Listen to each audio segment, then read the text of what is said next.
балдар кодексини карап атабыз. Үй-бүлө кодексинин долбоору кыргыз элинин үрп-адат каада салтына шайкеш келип, үй-бүлө институтунун бекемделишинде баалуулуктардын орду жогору белгилениш керек. Жаңылануу алдында турган документ үй-бүлө кандай учурда бактылуу бекем боло аларына багытталгандыктан ар бир беренеге кылдат көңүл бурулат. Бул туурасында Эмгек социалдык камсыздоо жана миграция министри Равшан Сабиров үй-бүлө кодексинин жаңы долбоорун талкуулоо үчүн уюштурулган коомдук жыйында билдирди. Министр мамлекет башчысы 3-элдик курултайда үй-бүлө институтун бекемдөө боюнча чараларды күчөтүүнү тапшыргандыктан алгачкы жолу уюштурулган коомдук талкуудагы сунушуна токтолду.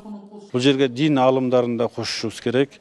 Эмнеге дегенде мына көп эле учурларда мына зордук зомбулук, жанагындай жаш курагында кыздарды жанагы күйөөгө берип жиберген фактылары, анан күйөөсү жанагы аялына карата жана зордук зомбулук көргөзүп койгону, анча-мынча жерлерде булардын бардыгын бүгүнкү күндө ачуусунда, татуусунда бул жерде бардыгын талкуулап, Кудай буйруса мындай бир жакшынакай стандартка, дүйнөлүк стандартка туура келген бир сонун бир үй-бүлөлүк институтунун алкагында ошол бир жакшынакай документти чыгарып алсак, Кудай буйруса мындан кийин бизде ошол өнүгүү процесстери байма-бай болот деген ойду айтып кетмекчибиз. Көп учурда аялдардын укугу, балдардын укугу деген көрүнүштөр үй-бүлөдөгү гармония шайкештигинин бузулуусуна жеткирген. Негизинен эне да бала да үй-бүлөдө бактылуу болгондуктан аларды бирдей карап, үй-бүлө толук кандуу болуусу кажет. Андыктан бул беренелер үй-бүлө кодексинин жаңы долбоорунда бириктирилиши керектиги сунушталды. Бул бир эле кодекс болуш керек.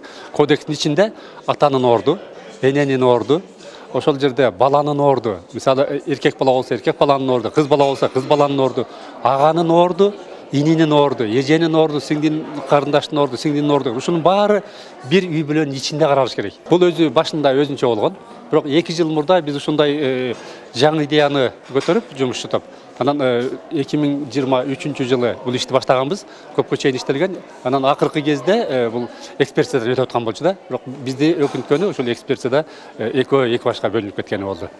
Өткөн жылы президенттин улуттук дем дүйнөлүк бийиктик уңгу жолун бекитүү жөнүндөгү жарлыгы күчүнө кирген. Анда кыргыз мамлекети түптөлүп бекемделип келгенден тарта каада салт, нарык, таалим, тарбия, адеп маселелери каралып, мындан ары кабыл алына турган мыйзам, кодекс, стратегиялык программалар болобу баарында уңгу жолду эске алуу керектиги көрсөтүлгөн. Анткени уңгу жол негизги идеологиялык доктрина болгондуктан бул үй-бүлө кодексинин жаңы долбооруна да шайкеш келиши керек. Мамлекеттин түзгөн элдин өзүнүн ошол тарбия таалим маселесинин түп тамыры бул үй-бүлөдөн башталыш керек. Анан ошо үй-бүлө кодекси бул бир бүтүндүктү камсыз кылыш керек. Балдарды үй-бүлөдөн бөлүп чыгаруу болбойт.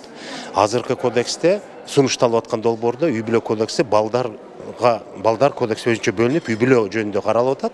А бирок маңызына келсек, ал жерде жубайлардын гана маселеси каралып атат.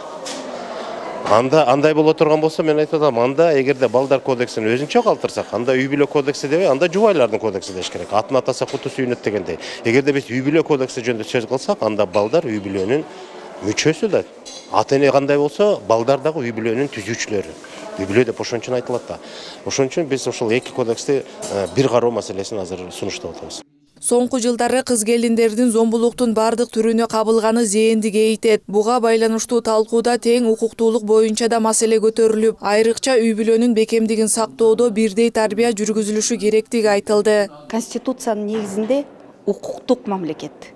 Ошол себептен тең укукту караш керек.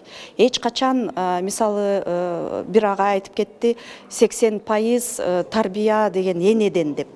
Мен ойлойм, бул туура эмес. Себеп дегенде үй-бүлөдө бирдей тарбия болуш керек. Ата дагы мен акча тап атам, мен иштеп атам деп карабай койбош керек. Атанын ролу тарбияда зор. Жыйында берилип айтылган ар бир сунуш эске алынып, кийинки талкуу өлкөнүн түштүк регионунда уланаар айтылды. Акылай Маратова, Эрлан Кыдырбеков, Нью ТВ.